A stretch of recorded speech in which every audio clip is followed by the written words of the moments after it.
Rain drummed on the roofs of Woodland's small houses, turning the streets into muddy streams. The phone call rang at 3 in the morning, jolting Detective Chantel Pembroke out of a restless sleep. It took her a few seconds to realize what was happening. A murder, an address on Magnolia Street, an emergency call.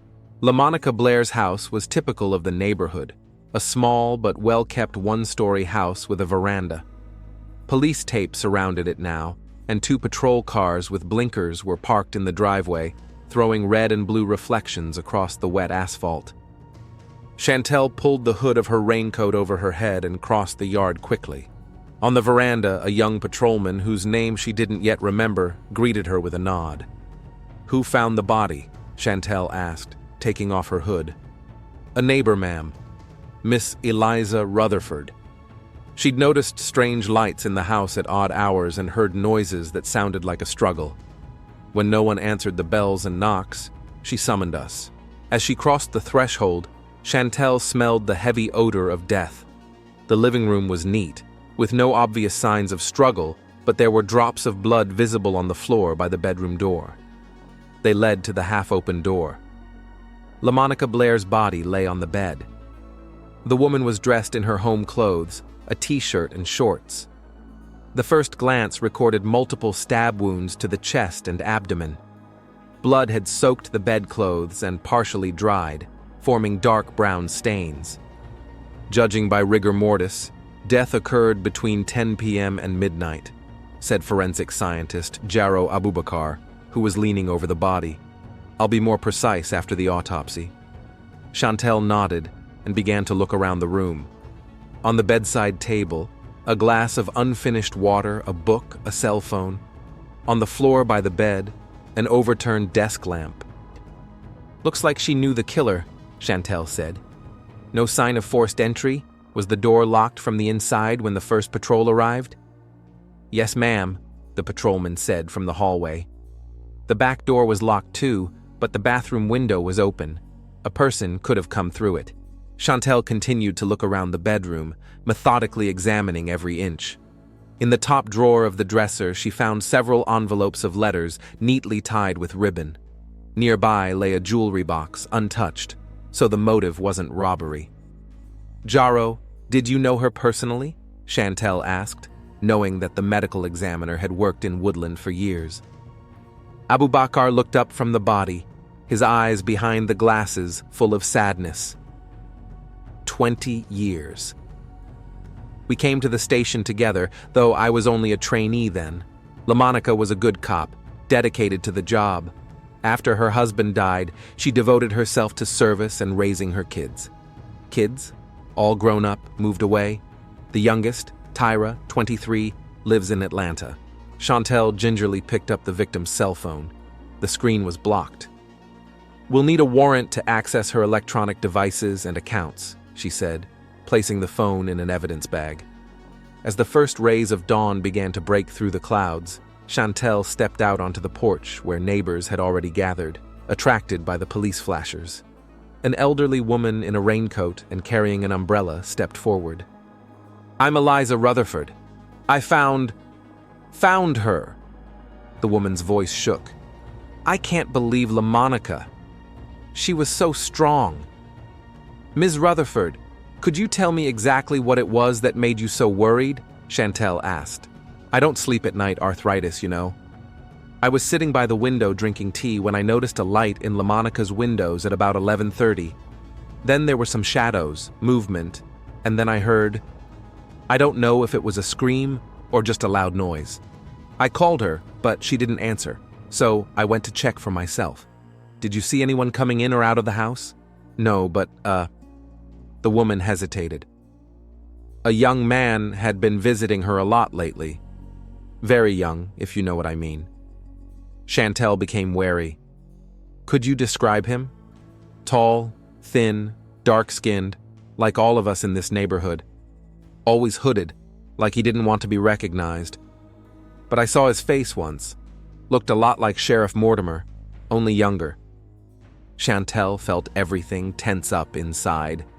The sheriff's son? That could seriously complicate the investigation. By noon, LaMonica Blair's body had been taken to the morgue, and Chantel and her team of technicians continued to search the house. In the bathroom, they found footprints, possibly from shoes on the sill of an open window. In the trash can, recently discarded napkins with leftovers from a meal for two. The ringing of a cell phone interrupted her musings. "Detective Pembroke," she answered. "Chantel, it's Jaro. I think you should come down to the morgue. There's something interesting." The morgue smelled of disinfection and death, an odor Chantel had never gotten used to in her years of detective work. Jaro Abubakar, dressed in a surgical gown, greeted her with a nod. LaMonica's body lay on the table, already cleaned of blood, with gruesome autopsy stitches. "What did you find?" Chantel asked, putting on her gloves. "Look here." Jaro pointed to the victim's right hand. There are traces of skin and blood under the fingernails. She struggled with her attacker, tried to defend herself, but there's something else.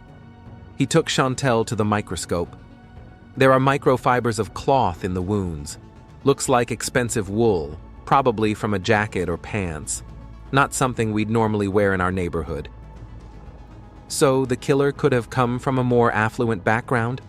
Chantel said thoughtfully. "Perhaps. And one more detail." Jaro returned to the body. "Note the nature of the wounds.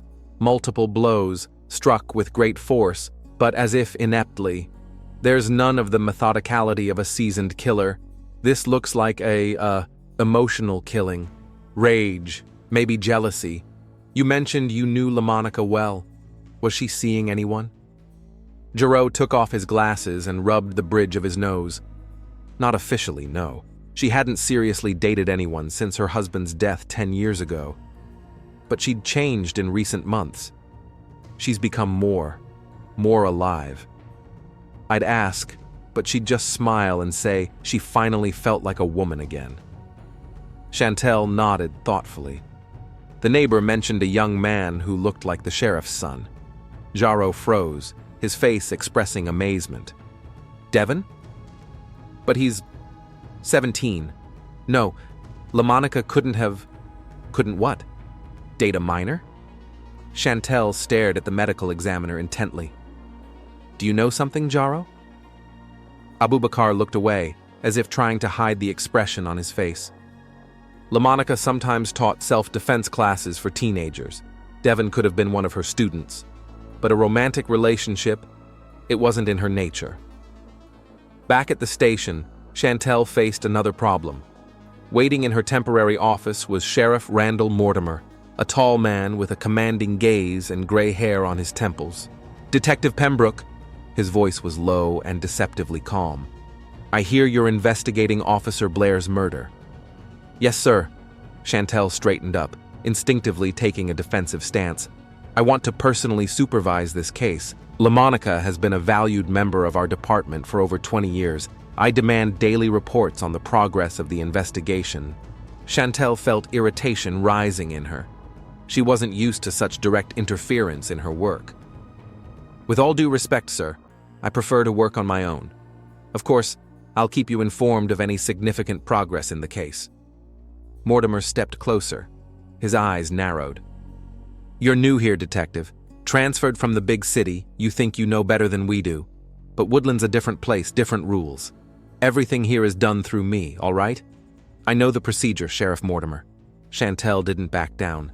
"And it doesn't involve interfering with an independent investigation without probable cause. Good cause is when I say it's good cause." He turned abruptly and headed for the door, but stopped on the threshold. "And stay away from my family, detective. My son recently lost his mother. He doesn't need the added stress of your investigations." As the door closed behind the sheriff, Chantel took a deep breath. The mention of her son was no accident. Mortimer was clearly aware of her interest in Devon.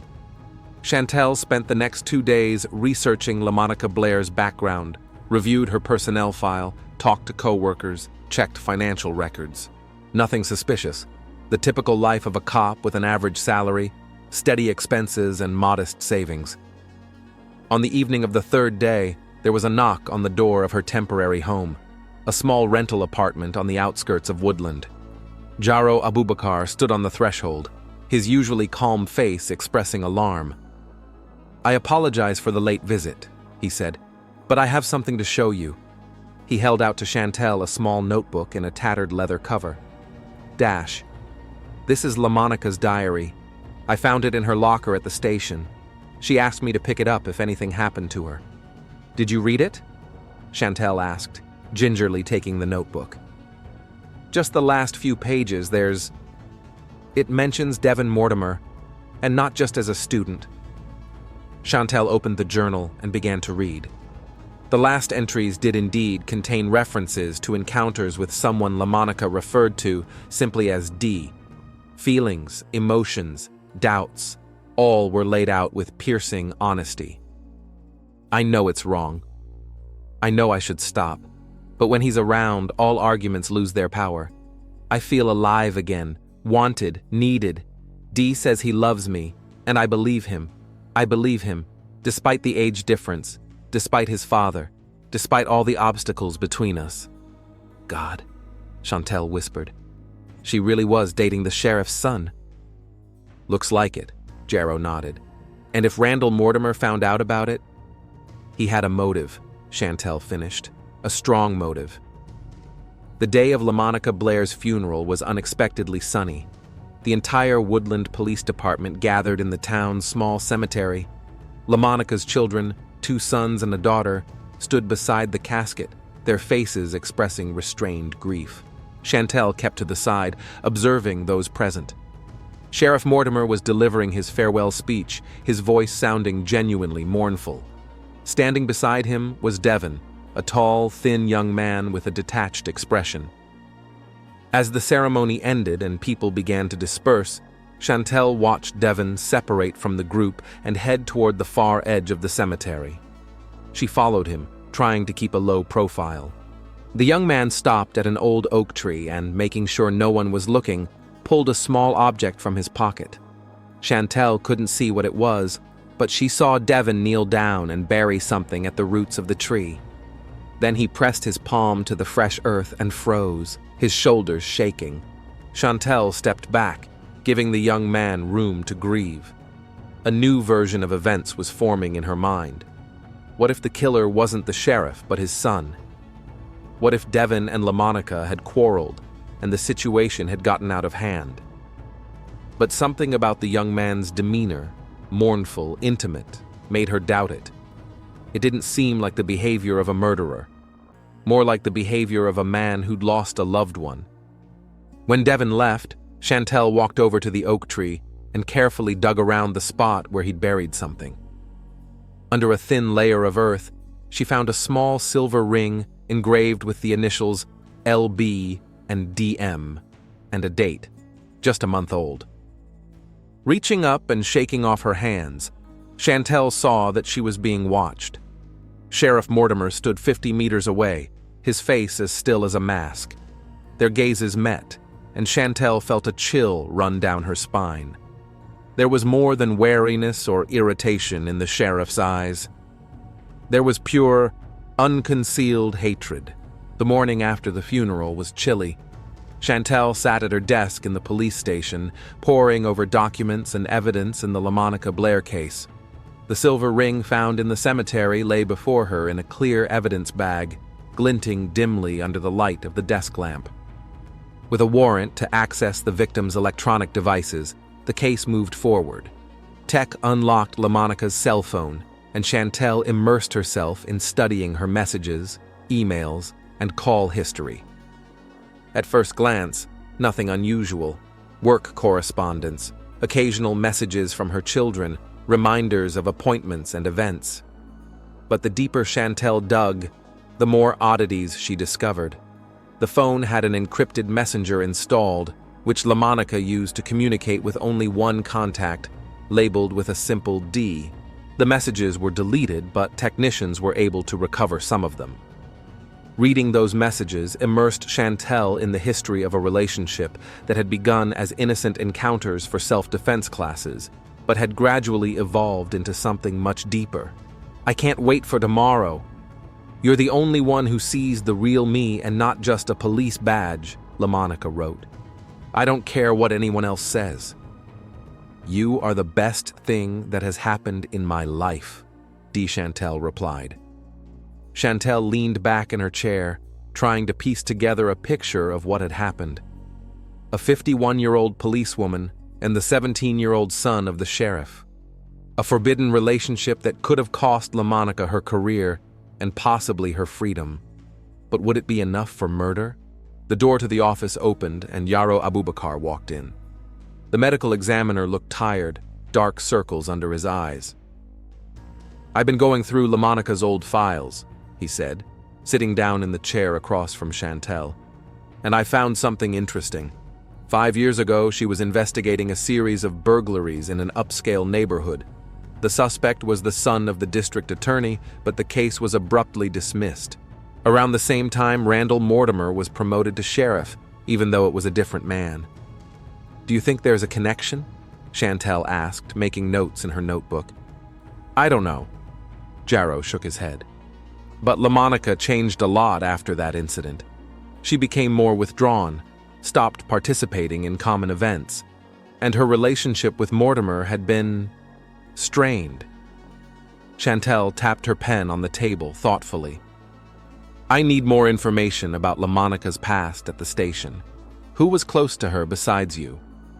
There's hardly anyone left now. Most of the old employees have transferred or retired, but there's Luther Gaines, the dispatcher. He and LaMonica worked together from the beginning. Chantel nodded and stood up. I'll go talk to him. And you... She hesitated, then continued. Keep an eye on Devin Mortimer. Not too obvious. Just watch him. I need to figure out what was really connecting him to LaMonica. The control room was located in the semi-basement of the precinct. Luther Gaines, a gray-haired man with a face riddled with wrinkles like tree bark, sat in front of several monitors, answering calls and coordinating patrol cars. Detective Pembroke. He nodded as Chantel approached his desk. What can I do for you? I need information on LaMonica Blair. Not official, but what doesn't make it into the reports. Luther removed his headphones and leaned back in his chair, scrutinizing Chantel's face. Why would you want to know that? LaMonica is dead. The killer will be found soon. Life will go on. I'm trying to find the killer, Chantel replied softly. And to do that, I need to understand who LaMonica was, who she clashed with, what she knew. Luther was silent for a moment, then sighed heavily. LaMonica was a good cop, principled, sometimes even too much so. 5 years ago, she dug in on one big shot, but she'd been quickly besieged. She's kept her mouth shut ever since, but... He lowered his voice. She's been gathering information, on everyone, including Mortimer. What kind of information? I don't know exactly. But one day she told me that if anything happened to her, I should check out her old locker in the abandoned training room, the one they closed 3 years ago. Chantel felt her pulse racing. That gym still exists?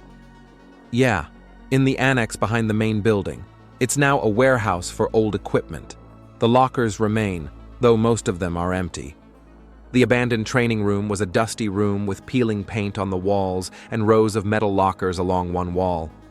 Chantel methodically checked them until she reached the locker with the number 36, LaMonica's birth year, as Luther had suggested.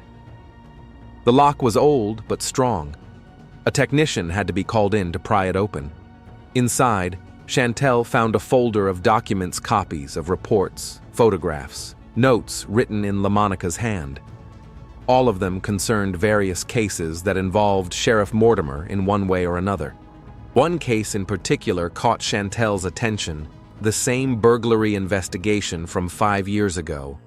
According to LaMonica's notes, Randall Mortimer, then a deputy sheriff, had personally intervened in the investigation and taken key evidence. That evidence later mysteriously disappeared, and the case was closed for lack of evidence. RM met privately with the district attorney, got a promotion the next day. Coincidence? Unlikely, LaMonica wrote. Deeper in her locker, Chantel found a small box with a flash drive. Taking all the materials she had found, she returned to her office where Jarrow was already waiting for her. I talked to the martial arts coach at the local high school, he said. Devin Mortimer had indeed taken LaMonica's self-defense classes, but those classes officially ended 6 months ago. However, Devin continued to be a regular at her house, usually when his father was working the night shift. Chantel inserted a thumb drive into the computer. It turned up pictures, Randall Mortimer meeting with various people, some of whom, judging from LaMonica's notes, had connections to the underworld. It looks like LaMonica was gathering dirt on the sheriff, Chantel said thoughtfully. But why? Jarrow asked. She'd never sought promotion, had no interest in politics.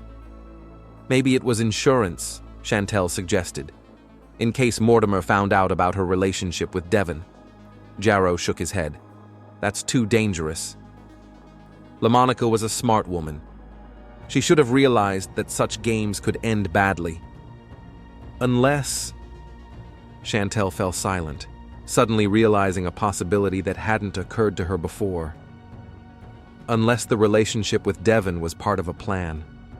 A way to get to Mortimer or get more information about his affairs. You think she was using the boy? Jarrow looked shocked.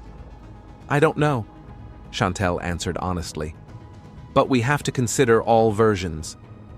The next step was to study LaMonica's diary that Jarrow had given her. Many of the entries were made using a personal cipher, replacing letters with symbols. Chantel spent hours trying to unravel it, and finally made a breakthrough, noticing that the symbols corresponded to the letters of the name Devin Mortimer. The deciphered notes painted a complex picture. LaMonica did indeed have deep feelings for Devin, but at the same time she was using the relationship to gain information about his father's affairs.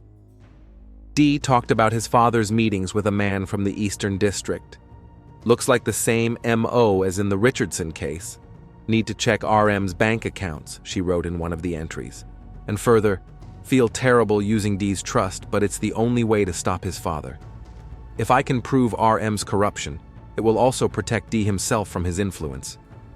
Chantel closed the journal, feeling a heaviness in her chest. LaMonica was playing a dangerous game, balancing personal feelings with professional duty, and that game had cost her her life. By late afternoon, Chantel had compiled a list of suspects. Randall Mortimer remained the top one. He had a strong motive if he knew about LaMonica's relationship with his son and the dirt she was gathering. Devin also remained on the list. He may have learned that LaMonica was using him and in a fit of rage, killed her. The third suspect was an unknown accomplice of the sheriff's who might have been acting on his orders. The next morning, Chantel went to the school where Devin attended. Under the pretense of a general investigation, she talked to several of the young man's teachers and classmates. Devin had always been withdrawn, said the literature teacher, Miss Price. But in recent months, he's changed. More open, more confident. Even his grades have improved. Did he mention anyone special in his life? Chantel asked. No specific names, but he once wrote an essay about a woman who changed his life. A very emotional, mature piece of writing. I even asked if he was writing about his mother, but Devin just smiled and said it was about someone who believed in him more than anyone else. Devin's classmates knew even less. The young man didn't share his personal experiences with anyone. But one fact caught Chantel's attention.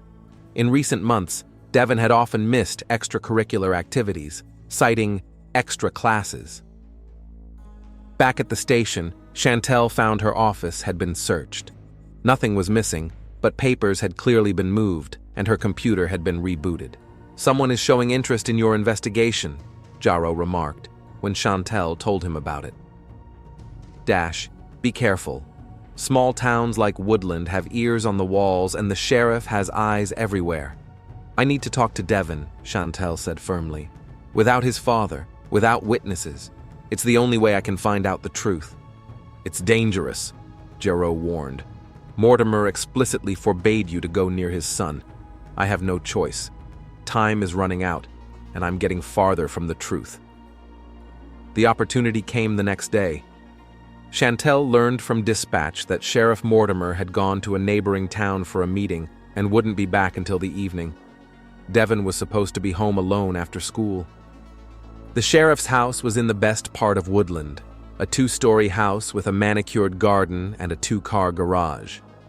Chantel drove up to it in the afternoon and rang the doorbell. Devin didn't open it right away. When the door finally swung open, the young man looked wary. "Detective Pembroke?" He recognized her. "Dad's not home." "I know," Chantel answered. "I came to talk to you, Devin. About LaMonica Blair." The young man's face froze, but he stepped back, letting Chantel into the house. "My dad forbade me to talk to the police without him," Devin said as they settled into the living room. "Do you always do what your dad says?" Chantel asked, watching the young man's reaction carefully. Devin lowered his eyes. "Not always, no. Like you did with LaMonica?" The silence dragged on. Then Devin looked up, and Chantel saw a mixture of pain, fear, and determination in his eyes. "You don't understand anything," he said quietly. "No one understands." "Then explain it to me," Chantel suggested softly. "I saw you leave the ring on her grave. I know there was a relationship between you two. I'm not judging, Devin. I just want to understand what happened." "We loved each other," the young man's voice trembled. "It started as self-defense lessons. My father made me walk, thought I was too weak. But LaMonica, she didn't just see me as the sheriff's son or a troubled teenager. She saw the real me." "And when did your relationship go to another level?" "About 6 months ago. It just, happened. We both resisted our feelings, but then we stopped. LaMonica said we should wait until I turned 18 before we told everyone. There was only a month left." Devin fell silent, clenching his fists. "Did your father know?" Chantel asked. "No. I thought he didn't. But the week before she died, he started asking weird questions about where I was spending my evenings, why I stopped hanging out with my old friends. And then I overheard him on the phone. He was telling someone that he would take care of the problem and that no one would take advantage of his son." Chantel felt a chill run down her spine. "You told LaMonica about this?" "Yes. She said she had a way to protect us if Dad found out. Some information about his business. She didn't go into detail, but I knew it was something serious." "So what happened next?" "The night when it happened, we were supposed to meet. But my father came home unexpectedly and said we needed to have a serious talk. He locked me in my room, took my phone. I tried to get out, but I couldn't. And in the morning, I found out LaMonica was dead." Devin raised eyes full of tears to Chantel. "I think he did it. My father killed the woman I loved." Before Chantel could answer, the front door swung open with a clatter. Sheriff Mortimer stood on the threshold of the living room, his face contorted with rage. "What are you doing in my house, detective?" He bared his teeth. "I made it clear you were to stay away from my family." "I have questions for your son, Sheriff," Chantel replied calmly, rising. "As part of the investigation into Officer Blair's murder." "Any questions for my minor son must be asked in the presence of a parent or attorney." Mortimer stepped forward. "You're breaking protocol, detective, and it's going to cost you your badge." "Dad, I want to talk to the detective," Devin interjected, rising from the couch. "I want LaMonica's killer found." "Shut up!" Mortimer shouted. "Go to your room. Now!" Devin threw a desperate look at Chantel, but obeyed, slowly climbing the stairs to the second floor. When it was just the two of them, Mortimer turned to Chantel. "You're playing with fire, detective. I could destroy your career with one phone call. And I could arrest you for the murder of a police officer," Chantel countered. "I have a witness who saw you outside LaMonica's house the night of the murder. I have motive, and I have the documents LaMonica collected about your illegal dealings. It was a bluff. She had no direct proof of Mortimer's involvement in the murder, but the sheriff's reaction was worth the risk." Mortimer's face went pale, then red with anger. "You don't know anything," he hissed, "and you never will. I am the law in this town, and if you keep digging, you'll join LaMonica. That's not a threat, detective. It's a promise." Chantel held his gaze. Promises are sometimes broken, Sheriff. So do laws, and when they do, people are held accountable for their actions, even if they think they're above the law. She headed for the exit, feeling Mortimer's gaze burning into her back. Already at the door, Chantel turned around. By the way, I left copies of all of LaMonica's documents in a safe place. If anything happens to me, they'll go straight to the FBI and the state's attorney's office. Think about it, Sheriff. Slamming the door behind her, Chantel quickly got into her car and drove away from the Mortimer house. Her heart was racing, but she was sure she had made the right move. Mortimer knew now that she wouldn't back down, and that could make him make a mistake. Back at the station, Chantel found an official notice on her desk. Sheriff Mortimer was removing her from the LaMonica Blair murder investigation for breach of protocol and abuse of authority. The case was being transferred to another detective. Chantel crumpled the paper and tossed it in the wastebasket. The official suspension meant only one thing: she was on the right track. And now she had even less time to prove Mortimer's guilt before he could cover his tracks. Chantel sat in her apartment, spreading the pages of LaMonica Blair's diary on the table. Night had fallen on Woodland, the rain drumming on the roof, providing a monotonous backdrop for her musings. Being removed from the case had only strengthened her resolve to get to the truth. Now she was operating unofficially, and time was running short. LaMonica's diary was a maze of emotions and secrets. Most of the entries were encrypted, but Chantel had already found the key, using Devin Mortimer's name as a cipher. Gradually, the love story between a grown woman and a young man unfolded before her like a sad melody. "Today, Dee kissed me for the first time," LaMonica wrote in one of her entries, dated 5 months earlier. "I should have stopped it, pushed him away, reminded him of age, of the law, of my responsibility. But I couldn't. I may be the worst person in the world, but his touch made me feel alive for the first time in 10 years. In later entries, the relationship deepened, became more serious, despite LaMonica's doubts.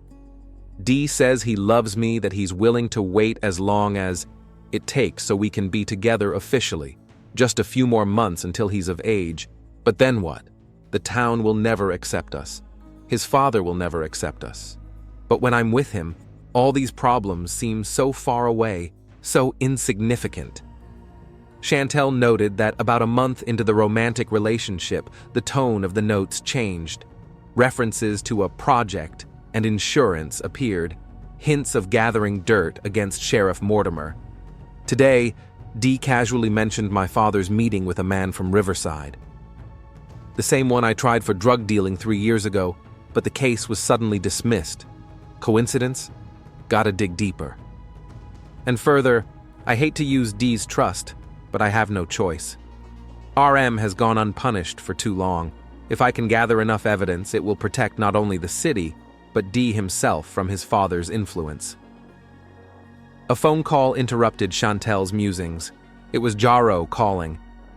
"There's news," he said without preamble. "I talked to the guy in the tech department who was working on LaMonica's cell phone. He found the deleted photos, Devin and LaMonica together. It looks intimate." "Had anyone else seen those pictures?" Chantel asked quickly. "No. He came straight to me. Knew I was working with you. But there's something else. One of the photos shows the interior of a house that definitely does not belong to LaMonica or the Mortimer family. A safe place to meet," Chantel said thoughtfully. "Can you find out where it is?" "I already did. It's a hunting lodge owned by the town. It's used for official events, but all high-ranking employees, including the sheriff and senior police officers, have keys. I need to take a look at that cabin," Chantel decided. "Maybe there's some evidence left behind." "I can show you the way," Jaro offered. "But we have to be careful. Officially, you're off the case, and I'm risking my job." "I understand. Meet me at the gas station on the way out of town in an hour." The hunting cabin was located 10 kilometers outside of Woodland, deep in the woods. The small log structure looked abandoned, dust covering the windows and fallen leaves on the porch.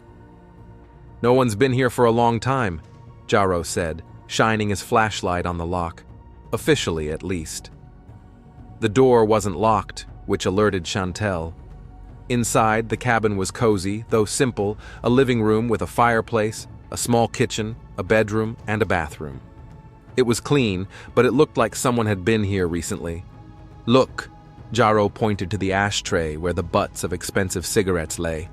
LaMonica didn't smoke.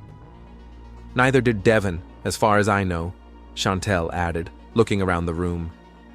In the bedroom, a pillow on the bed caught her attention. It had a long, dark hair on it. Chantel carefully gathered it into an evidence bag. If this hair belongs to LaMonica, we'll confirm that she's been here, she said. Jaro, meanwhile, had discovered something under the bed. Look, he held out to Chantel a small silver cufflink with the initials R.M. Dash Randall Mortimer, Chantel whispered. He'd been here too. As they continued to look around, they found several receipts in the drawer of the bedside table. Motel room charges in a neighboring town in the name of Randall Mortimer. The dates matched the nights Devon said he'd met with LaMonica. The sheriff was following them, Chantel guessed. Probably even hired someone to keep tabs on them. The most important find awaited them in the kitchen. Behind the refrigerator, in a small niche, Chantel found a waterproof container. Inside was a cell phone. LaMonica's spare cell phone, Jaro suggested. More like her insurance? Chantel turned on the device. The battery was almost dead, but the phone worked. There was no personal information on it, just dozens of photos and audio recordings documenting Sheriff Mortimer's encounters with various people, among whom Chantel recognized several known criminals in and around Woodland. Jesus, Jaro exhaled, looking through the materials. LaMonica had put together a real dossier on the sheriff. Everything's in here: bribes, deals with drug dealers, arrangements for roofs for illegal businesses. And it's enough to put Mortimer away for years, Chantel nodded. But we still need proof that he was the one who killed LaMonica.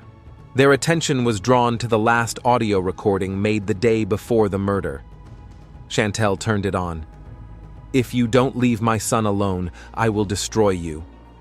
Randall Mortimer's voice sounded low and threatening.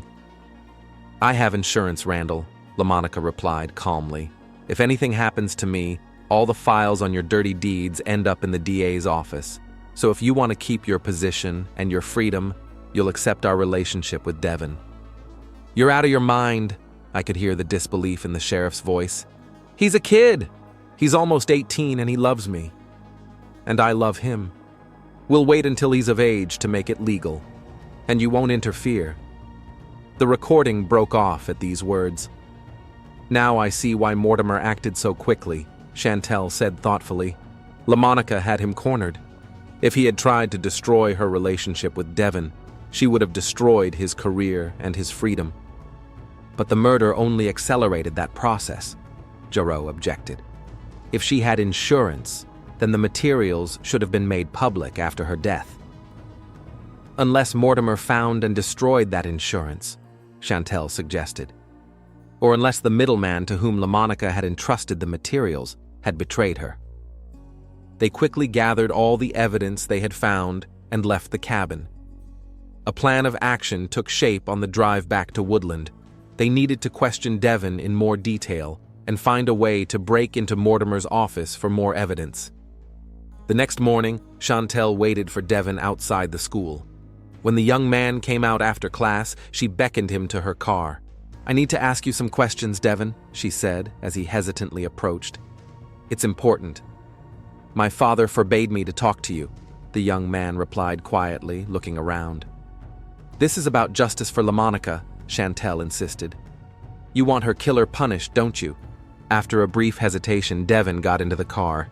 They drove a few blocks away and stopped in a quiet alley. I found LaMonica's cell phone in the cabin, Chantel began, and a tape of her talking to your father. He was threatening her. Devon went pale. I didn't know about that conversation.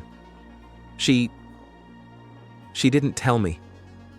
LaMonica was protecting you, Chantel said softly. She wanted to shield you from conflict with your father until you were of age. She's always protected me. Devon's voice trembled. Even from myself. When I found out she was gathering evidence against my father, I was furious. I thought she was using me, but then I realized she was doing it so we could be together without his interference. When was the last time you saw her? Chantel asked. 2 days before it happened. We met at the cabin. She was worried, said her father was beginning to suspect something. We agreed we wouldn't see each other for a few days until things settled down. And the night of the murder? You said your father locked you in your room. Devon nodded, his eyes filling with tears. He came home around 9 o'clock at night, furious. Said he knew about my whore and that he'd put an end to it. Took away my phone, locked the door from the outside. I tried to get out the window, but we live on the 2nd floor and there's a concrete walkway under the window. I heard him leave around 10 o'clock. He came back around midnight. Did you notice anything unusual when he came back? Chantel watched the young man's face carefully. He was calm. Too calm for a man in such a rage. And his shirt. Devon fell silent, agonizingly remembering. There was something dark on the cuff of his shirt. I thought it was dirt, but now I realize it could have been blood. Chantel felt her pulse quicken. She was on the right track. Devon, I need to get into your dad's office. There's a chance there's evidence in there. He has an office both at home and at the station, Devon said.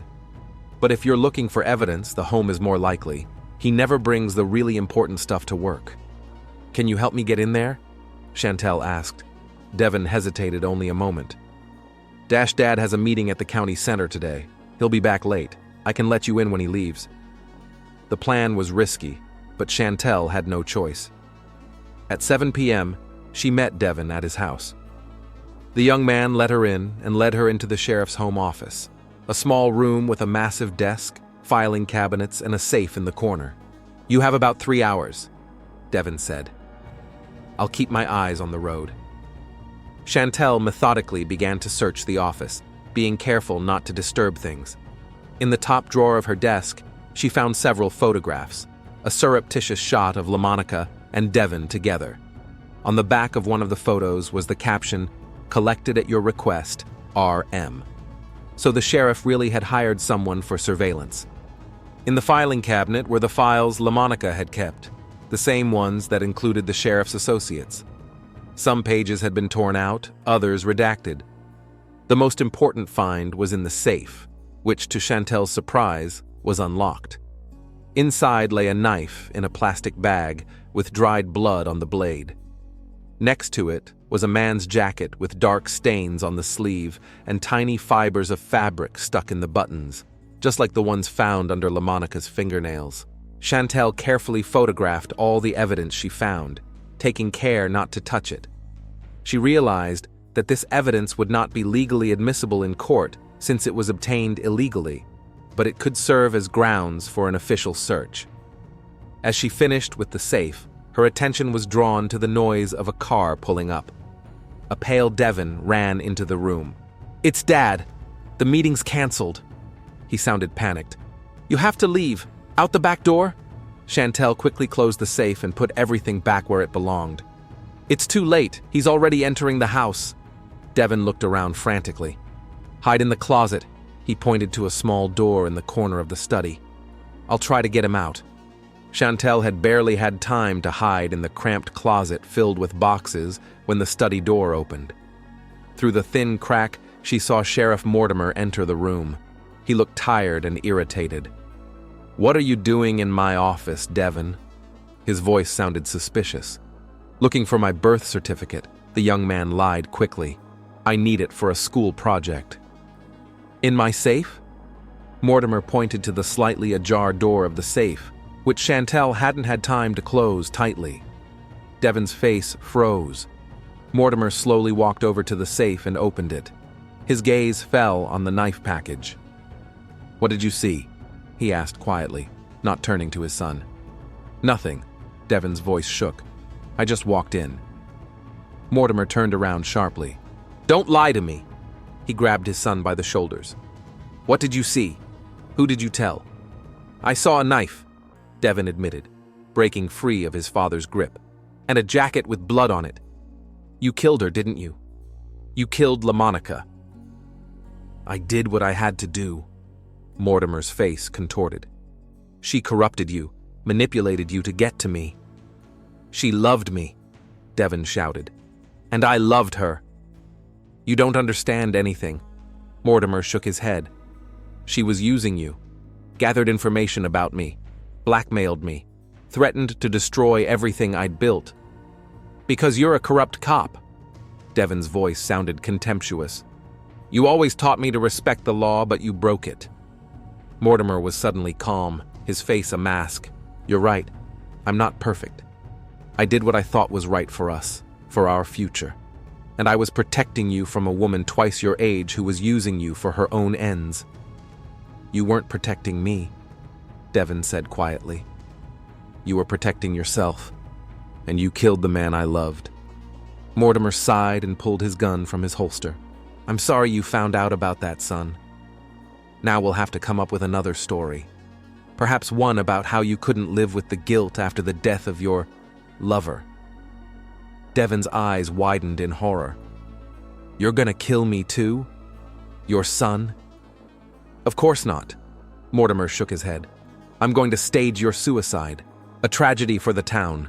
Another victim in this horrible story. And then I'll find a suitable suspect to kill LaMonica. Maybe that drifter from the suburbs. It'll all be over, and life will go on." Chantel realized she couldn't stay in hiding any longer. Slowly, she opened the closet door and stepped out, pointing her gun at Mortimer. "Put the gun down, Sheriff. You're under arrest for the murder of LaMonica Blair." Mortimer froze, then slowly turned to her. "Detective Pembroke. What a surprise." His voice was icy. "Trespassing, violating a restraining order, threatening an officer with a weapon. You've assembled a full bouquet of crimes. Add to that list the recording of your confession." Chantel pointed to the phone in her jacket pocket. "Everything you just said is on record, as is the evidence found in your safe. Recordings obtained illegally have no validity in a court of law." Mortimer grinned. "Any first-year lawyer knows that." "Maybe," Chantel agreed. "But they're enough for an official search warrant, and enough to get the FBI interested in Woodland police corruption." Mortimer's face contorted with rage. "You'll get nowhere," he hissed. "I have connections in the county, in the state. No one's going to take the word of a suspended detective and a teenager against a respected sheriff." "What about LaMonica's insurance?" Chantel asked. "Those materials she gathered about your illegal dealings? I found them. I sent copies to the DA's office and the FBI, right before she came here. It was a bluff. She just found the materials and didn't have time to send them. But from the look on Mortimer's face, he believed it." "You're bluffing," he said uncertainly. "Check it out," Chantel shrugged. "But first, put the gun down." For a few long seconds, Mortimer hesitated. Then his shoulders slumped, and he slowly put the gun down on the table. "You don't realize what you've done," he said quietly. "Woodland is a complicated town. Sometimes you have to make compromises to maintain order." "Murder is not a compromise," Chantel replied firmly. "It's a crime. So is corruption and abuse of power." She pulled out the handcuffs. "Randall Mortimer, you are under arrest for the murder of LaMonica Blair. You have the right to remain silent. Anything you say can and will be used against you in a court of law." The epilogue came a month after Sheriff Mortimer's arrest. Chantel stood in Woodland Cemetery, watching Devin place a bouquet of white roses on LaMonica's grave. The young man looked grown up, a quiet sadness in his eyes. The investigation was still ongoing, but the basic facts had already been established. Randall Mortimer had been involved in corrupt schemes for years, running drug dealers and other illegal businesses in the Woodlands. LaMonica Blair, having accidentally discovered evidence of his activities, began gathering evidence against the sheriff. Her relationship with Devon began as a sincere emotional connection, but over time LaMonica realized that it could also be a way to get more information about the sheriff's affairs. An internal conflict between duty and feelings led her to decide to use the dirt she gathered as insurance to protect her relationship with Devon after he came of age. When Mortimer learned of this relationship and the existence of the compromise, he became enraged. On the night of the murder, he locked his son out of the house, went to LaMonica's house, and in the course of a violent argument, killed her.